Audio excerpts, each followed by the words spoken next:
আসসালামু আলাইকুম প্রিয় শিক্ষার্থীরা। আজকে তোমাদের সামনে আমি আবারও উপস্থিত হয়েছি নতুন একটা ভিডিও নিয়ে। থাম্বনেল দেখে তোমরা বুঝতে পেরেছো আজকে তোমাদের সাথে কোন বিষয় নিয়ে আলোচনা করা হবে। হ্যাঁ, আজকে তোমাদের সাথে আমি আলোচনা করব ইংলিশ গ্রামারের মধ্যে সবচেয়ে গুরুত্বপূর্ণ একটি টপিক নিয়ে, সেটা হলো ন্যারেশন নিয়ে। ন্যারেশন অর্থ হচ্ছে উক্তি। তোমাদের অনেক সমস্যা আমি দেখতে পেয়েছি যে ন্যারেশন করতে গিয়ে অনেকেই অনেকভাবে ভয় পাও। সত্যি কথা বলতে গেলে কি, ন্যারেশনটা হচ্ছে ইংলিশ গ্রামারের মধ্যে সবচেয়ে সহজ একটা বিষয়। তবে আমি আজকে থেকে শুরু করলাম একদম বেসিক লেভেল থেকে অ্যাডভান্স লেভেল পর্যন্ত তোমাদেরকে ইনশাল্লাহ আমি ন্যারেশনটা শিখিয়ে ছাড়বো। তবে হ্যাঁ, অবশ্যই তোমাদেরকে ধৈর্য ধারণ করে এই ন্যারেশনের ক্লাসটা করতে হবে। তাহলে চলো মূল আলোচনায় চলে যাওয়া যাক। ন্যারেশন কাকে বলে? আমি বলেছি যে বেসিক থেকে একদম অ্যাডভান্স লেভেলে শেখাবো। তার মানে ন্যারেশন কাকে বলে? বক্তা যা বলে, বক্তা মানে আমি তুমি যে যাই বলো না কেন, সেটাই হচ্ছে কি বক্তা যা বলবে সেটাই হলো ন্যারেশন অথবা উক্তি। ন্যারেশনকে সাধারণত কয় ভাগে ভাগ করা যায়? দুই ভাগে ভাগ করা যায়। একটা হচ্ছে ডিরেক্ট ন্যারেশন আর একটা হচ্ছে ইনডিরেক্ট ন্যারেশন।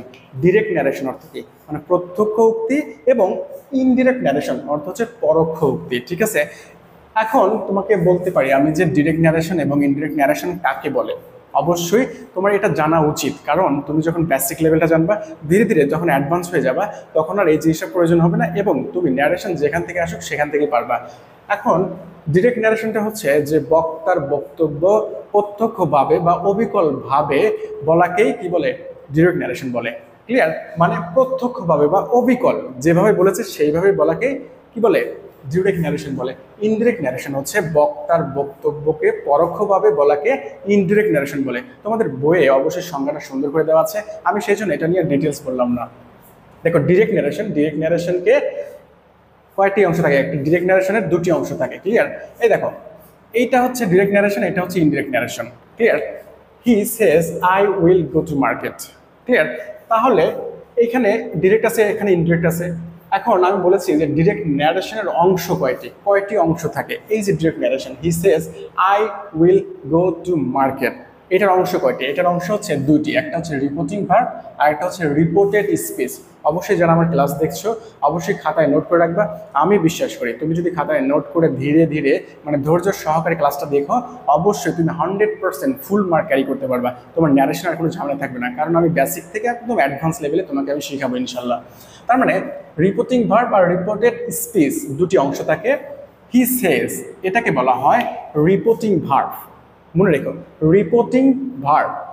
আর ইনভাইটেড কমার ভিতরের অংশকে বলা হয় রিপোর্টেড স্পিচ।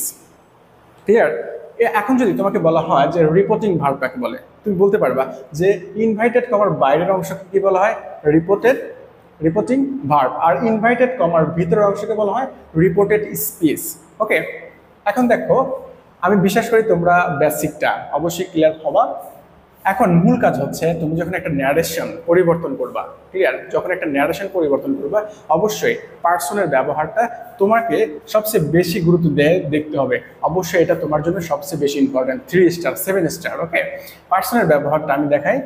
রিপোর্টেড স্পিচ, এই যে দেখো রিপোর্টেড স্পিচের অন্তর্গত ফার্স্ট পারসন থাকলে রিপোর্টিং ভার্বের সাবজেক্টকে অনুসরণ করবে। দেখো, এইটা হচ্ছে আমাদের কি বলতো? Reported speech. এই রিপোর্টেড স্পিচে এই দেখো সাবজেক্ট যদি ফার্স্ট পারসন থাকে, আই, ফার্স্ট পারসন কোনগুলো বলতো? ফার্স্ট পারসন হচ্ছে I, we, us, me, my, mine. Okay, যাই হোক, আমি পার্সনের তিনটা ব্যবহার, যে সাবজেক্টিভ, অবজেক্টিভ এবং পসেসিভ, অবশ্যই আমি দেখাবো। এখন জাস্ট আমি তোমাদেরকে বুঝিয়ে দিয়েছি যে ফার্স্ট পারসন হচ্ছে I, we, us, me, my, mine. Okay, এগুলো হচ্ছে ফার্স্ট পারসন। তাহলে আমি তোমাকে প্রথমে বললাম যে রিপোর্টেড স্পিচ, এই রিপোর্টেড স্পিচে অন্তর্গত যদি ফার্স্ট পারসন হয়, এই যে অন্তর্গত সাবজেক্ট যদি ফার্স্ট পারসন হয়, দেখো ফার্স্ট পারসন, তাহলে রিপোর্টিং ভার্ব এর সাবজেক্ট অনুসরণ করবে। এই যে রিপোর্টিং ভার্ব, আমাদের রিপোর্টিং ভার্বের সাবজেক্ট কোনটা? এইটা। তার মানে যেহেতু ফার্স্ট পারসন, আমাদের কি কি আছে, রিপোর্টেড স্পিচের ফার্স্ট পারসন আছে, রিপোর্টিং ভার্বের সাবজেক্ট অনুসরণ করবে। ক্লিয়ার? দেখো এইখানে কিভাবে আমি পূরণ করেছি, হি সেজ দ্যাট, ইনভাইটেড কমা উঠে গিয়ে দ্যাট হয়। আমি তোমাদেরকে সেন্টেন্সের যে সমস্যাগুলো আছে কেন দ্যাট হলো অবশ্যই তোমাদেরকে আমি শিখাবো। ওকে, হি সেজ ইনভাইটেড কমা দিয়ে দ্যাট দিলাম। এখন দেখো আমি কেন এখানে আই এর পরিবর্তন করে হি দিলাম। অবশ্যই দেখো এই নিয়ম অনুসারে রিপোর্টেড স্পিচের অন্তর্গত ফার্স্ট পারসন থাকলে রিপোর্টিং ভার্বের সাবজেক্ট অনুসরণ করবে। এই দেখো আমাদের রিপোর্টেড স্পিচের ফার্স্ট পারসন আছে সাবজেক্ট, তাহলে আমাদের কাকে অনুসরণ করবে, সাবজেক্টকে। সাবজেক্ট কি আছে, হি। এই যে হি আমরা নিয়ে আসলাম। ওকে, তারপরে দেখো he will go to market. Clear? দেখো টেন্সে কত কোনো পরিবর্তন হয় নাই, এটারও নিয়ম আছে, অবশ্যই তোমাকে আমি শিখাবো। ক্লিয়ার? মূল কথা হচ্ছে যে তোমাদের রিপোর্টিং ভার্বের যেটা প্রেজেন্ট অথবা ফিউচার টেন্সে থাকলে তোমার কি হয়, রিপোর্টেড স্পিচের কোনো পরিবর্তন হয় না। আমি এই নিয়মটা তোমাদেরকে দিব। ওকে, ধৈর্য ধারণ করো। তার মানে আমাদের এক নাম্বারটা শেষ হলো। কি হলো, যে রিপোর্টেড স্পিচের অন্তর্গত ফার্স্ট পারসন থাকলে রিপোর্টিং ভার্বের সাবজেক্ট অনুসরণ করবে। দুই নাম্বারটা কি দেখো তো, রিপোর্টেড স্পিচের অন্তর্গত সেকেন্ড পারসন থাকলে কি হয়, রিপোর্টিং ভার্বের অবজেক্টকে অনুসরণ করে। তাহলে দেখো এবার যেহেতু আমরা সেকেন্ড পারসন দেখেছি, সেকেন্ড পারসনের একটা উদাহরণ দেখি। He said to me you are honest. তাহলে সেকেন্ড পারসনে কি পরিবর্তন আমরা পড়েছি, দেখো আমাদের কি আছে, ইন রিপোর্টেড স্পিচে যদি সেকেন্ড পারসন থাকে তাহলে সেকেন্ড পারসন কাকে অনুসরণ করবে, অবজেক্টকে অনুসরণ করবে। রিপোর্টিং ভার্ব, এই যে রিপোর্টিং ভার্বের অবজেক্টকে অনুসরণ করবে। এই যে সেকেন্ড পারসন তার মানে এই অবজেক্টকে অনুসরণ করবে। ক্লিয়ার? দেখো he said to me you are honest. Clear? You second person কোনগুলো বলো তো, ইউ, ইউ, ইয়োর্স। ঠিক আছে, এগুলো হচ্ছে সেকেন্ড পারসন। অবশ্যই তোমরা কিন্তু পারসন সম্পর্কে একটা ক্লিয়ার ধারণা রাখবা। পারসন ফার্স্ট পারসন হচ্ছে কি, এই যেগুলো I, we, us, me, my, our. Second person কোনগুলো বলো তো, ইউ, ইয়োর অথবা ইয়োর্স। ঠিক আছে, থার্ড পারসন কোনগুলো, he, she, it, they, Rahim, Karim. Clear? Third person. অবশ্যই পার্সনের ব্যবহারটা তোমাকে শিখতেই হবে, কারণ ন্যারেশন যদি তোমাকে শিখতে হয় অবশ্যই পার্সন, টেন্সের ব্যবহার এগুলো অবশ্যই জানা আবশ্যক। তাহলে আমরা বলেছি যেহেতু সেকেন্ড পারসন যদি হয় তাহলে অবজেক্টকে অনুসরণ করবে। অবজেক্ট কি আছে, মি আছে। তাহলে আমরা দেখো কি দেখেছি, he told me that. Clear? Assertive sentence হলে সেড টু এর পরিবর্তে টোল্ড হয় এবং ইনভাইটেড কমা উঠে গিয়ে দ্যাট হয়। এবং দেখো আমরা যেহেতু পার্সনের ব্যবহার শিখতেছি, পার্সনের ব্যবহারটা একটু ক্লিয়ার হয়ে নাও। ইউ যেহেতু সেকেন্ড পারসন, আমরা আই কেন দিলাম বলো তো, আই দিলাম হচ্ছে সেকেন্ড পারসন হলে অবজেক্টকে অনুসরণ করে। অবজেক্ট আছে মি, এই মি এর সাবজেক্টিভ ফর্ম হচ্ছে আই, সেই জন্য আমরা আই দিলাম। I was honest. ক্লিয়ার? দেখো আমরা টেন্সেরও পরিবর্তন করলাম। অবশ্যই প্রেজেন্ট টেন্স থাকলে পাস্ট, মানে প্রেজেন্ট ইনডিফিনিট টেন্স থাকলে পাস্ট ইনডিফিনিট টেন্স। তাহলে আমরা সেকেন্ড পারসনের ব্যবহারটা শিখলাম। এবার আমরা শিখবো থার্ড পারসন ব্যবহার। দেখো 3 নম্বর রুলসটা কি দেওয়া আছে, যে রিপোর্টেড স্পিচে যদি থার্ড পারসন থাকে তাহলে থার্ড পারসনের কোনো পরিবর্তন করা যাবে না, মানে কোনো পরিবর্তন হবে না। ক্লিয়ার? মনে রেখো যে রিপোর্টেড স্পিচের অন্তর্গত ফার্স্ট পারসন থাকলে রিপোর্টিং ভার্বের সাবজেক্ট অনুসরণ করবে। তারপরে রিপোর্টেড স্পিচের সেকেন্ড পারসন থাকলে রিপোর্টিং ভার্বের অবজেক্টকে অনুসরণ করবে। তোমরা কিন্তু খাতায় নোট করে রাখবা। তারপরে রিপোর্টেড স্পিচে থার্ড পারসন থাকলে তাহলে থার্ড পারসনের কোনো পরিবর্তন কিন্তু হয় না। এক্সাম্পলটা আমরা কোথায় দিই, he said to me he has done the work. Okay, তাহলে দেখো আমরা এটা কিভাবে পূরণ করি। হি, যেহেতু এটা অ্যাসার্টিভ সেন্টেন্স আছে, he told me, inverted comma উঠে গিয়ে দ্যাট, হিটা কি, এটা হচ্ছে থার্ড পারসন। থার্ড পারসন আমরা কি পড়েছি, কোনো পরিবর্তন নাই। He had done the work. কেন এখানে হ্যাড হলো অবশ্যই তোমাদেরকে আমি শেখাবো, কারণ টেন্সের একটা ব্যাপার স্যাপার আছে। ওকে, আমরা কিন্তু পার্সনের ব্যবহার শিখলাম। ন্যারেশনে কিন্তু পার্সনের ব্যবহার খুবই খুবই গুরুত্বপূর্ণ। অবশ্যই তোমরা খাতায় কিন্তু নোট করে রাখবা। আমি কিন্তু তোমাদেরকে খুবই সহজ নিয়মে শেখাচ্ছি। আমি আশা করি তোমরা এই নিয়মে যদি শেখো অবশ্যই ন্যারেশনে ভালো মার্ক ক্যারি করতে পারবা। এবার আমরা পার্সনের 3টি যে ফর্ম আছে সেই ফর্মটা দেখব। এই ফর্মটা অবশ্যই খাতায় নোট করে রাখবা, কারণ এটা খুবই গুরুত্বপূর্ণ। এটা গুরুত্বপূর্ণ এই কারণে, কারণ এই ফর্মের মাধ্যমে তোমার পার্সনের পরিবর্তনগুলো করতে হবে। ঠিক আছে, দেখো সাবজেক্টিভ ফর্ম দিয়েছি, অবজেক্টিভ ফর্ম দিয়েছি এবং পসেসিভ ফর্ম দিয়েছি।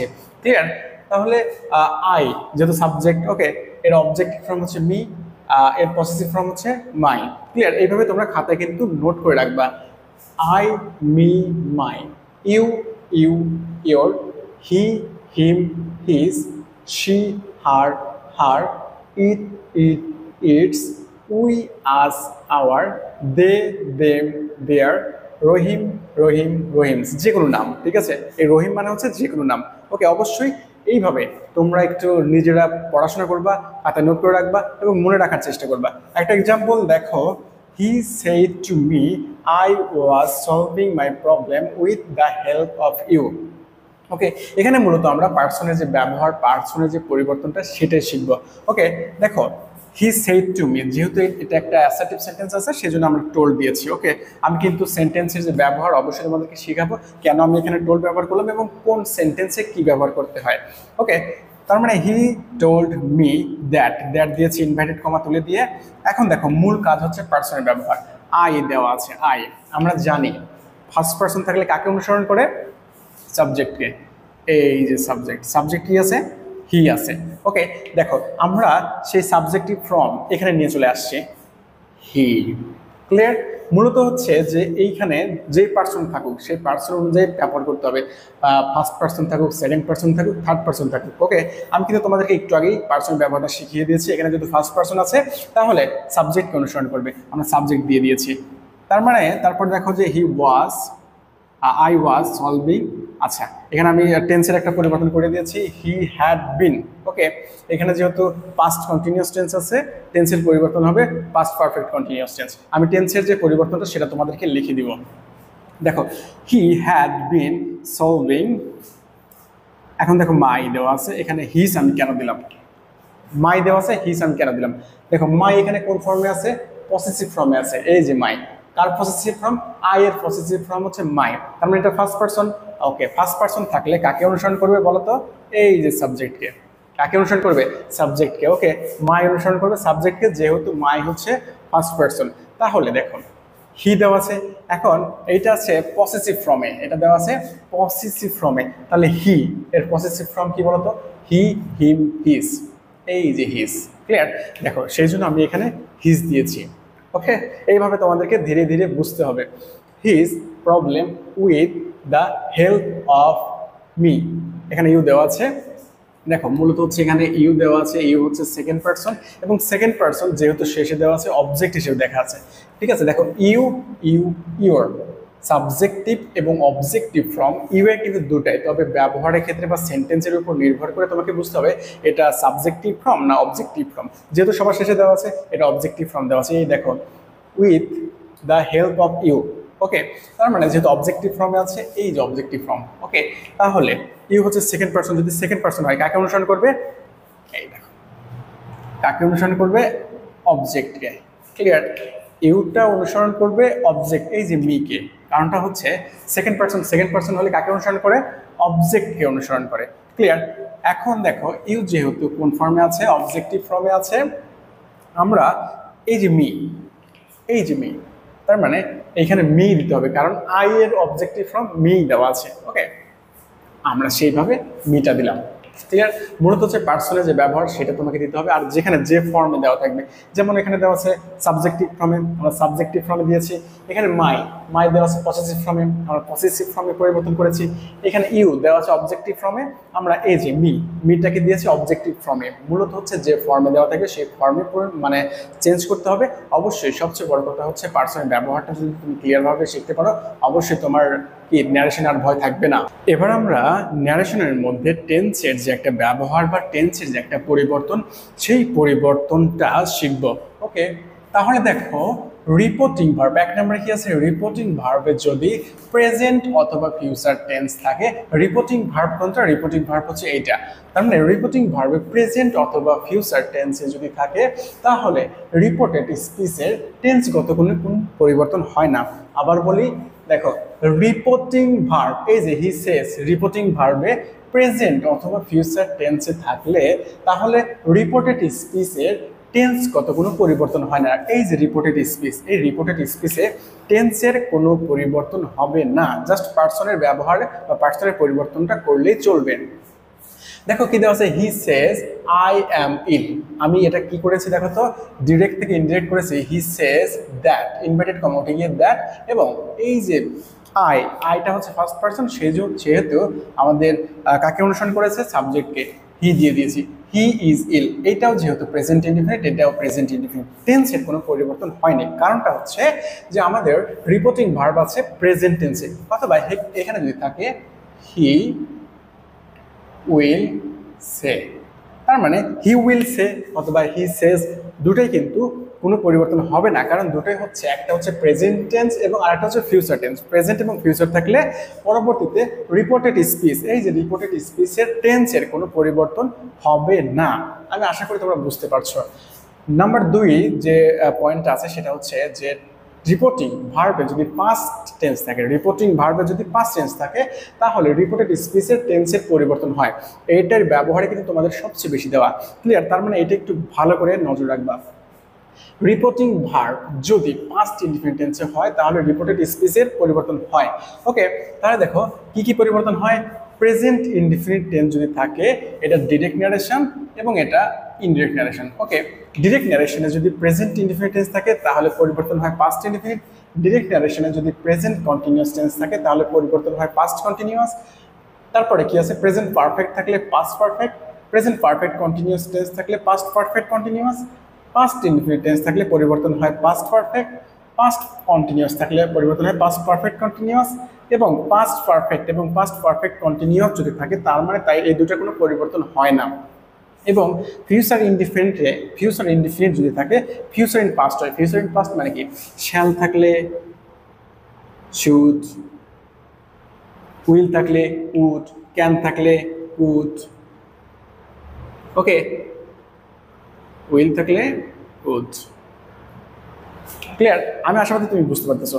মানে হচ্ছে ফিউচার ইন পাস্ট মানে হচ্ছে কি, শ্যাল মানে শুড, শ্যালের পরিবর্তন হয়ে শুড হবে, উইলের পরিবর্তন হয়ে উড হবে, ক্যানের পরিবর্তন হয়ে কুড হবে, ক্লিয়ার? এটাকে বলা হয় ফিউচার ইন পাস্ট। তার মানে তোমাকে টেন্স সম্পর্কে একটা ক্লিয়ার ধারণা অবশ্যই রাখতে হবে, কারণ ন্যারেশনের ক্ষেত্রে তোমার বিভিন্ন ব্যবহার বা বিভিন্ন নিয়ম কানুনটাই সবচেয়ে বেশি ইম্পর্টেন্ট। পার্সনের ব্যবহারটা দেখলে কি ইম্পর্টেন্ট, তারপরে টেন্সের যে একটা পরিবর্তন আছে এটাও কিন্তু তোমার জন্য খুবই খুবই গুরুত্বপূর্ণ, ক্লিয়ার? তার মানে এই যে কি কি পরিবর্তন হয় সেটাকে কিন্তু অবশ্যই তোমাকে খেয়াল রাখতে হবে। আমরা একটা এক্সাম্পলটা কোথায় দিই বলো তো, এখানে দিই। He said to me I am going to market. Okay, তার মানে দেখো এইখানে আমাদের কি আছে, রিপোর্টিং ভার্বটা আছে, যদি পাস্টে থাকে তাহলে অবশ্যই এই পাশে রিপোর্টিং স্পিচের টেন্সগত পরিবর্তন হবে। ওকে, তার মানে আমরা কি দিব, হি টোল্ড মি দ্যাট।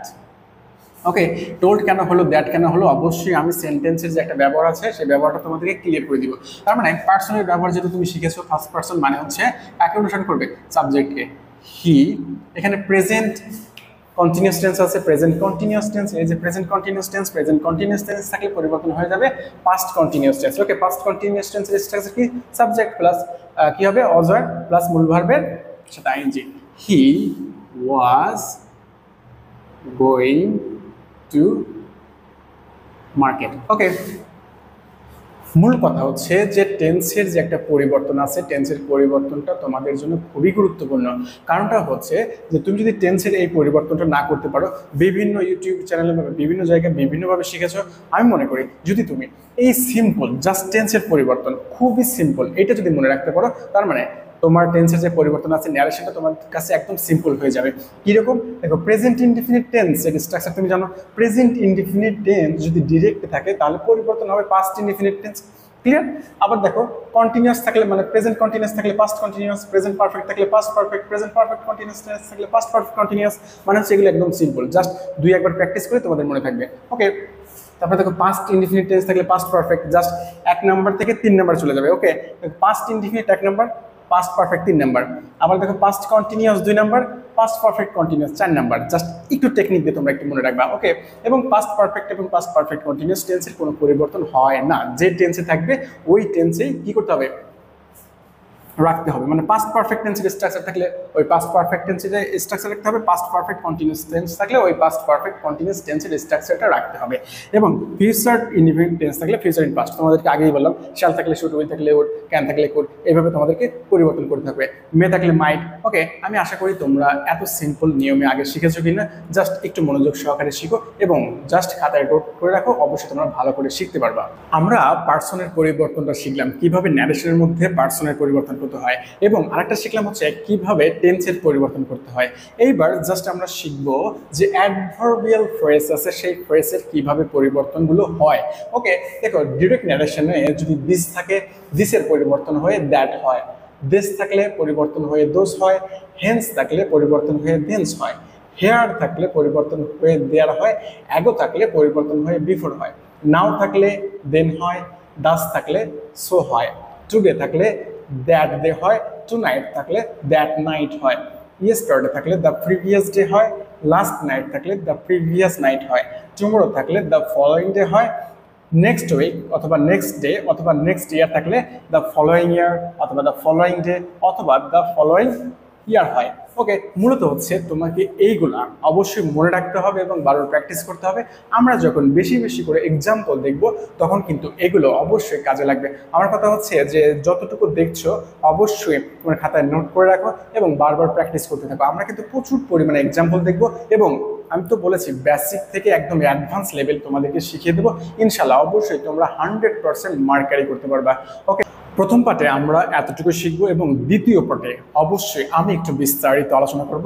অবশ্যই টেন্সের যে একটা পরিবর্তন আছে সেইগুলো এক্সাম্পল দিয়ে তোমাদেরকে বুঝিয়ে দেবো এবং সেন্টেন্সের যে পরিবর্তন আছে সেটা পরিবর্তন করে দেখিয়ে দেবো এবং প্যাসেজ ন্যারেশনগুলো কিভাবে করতে হয় সেটাও আমি দেখিয়ে দেবো। তবে সবগুলো যদি একসাথে দিই অবশ্যই ভিডিওটা অনেক লম্বা হয়ে যাবে, অবশ্যই তোমাদেরকে ধৈর্য ধারণ করে ধীরে ধীরে দেখতে হবে।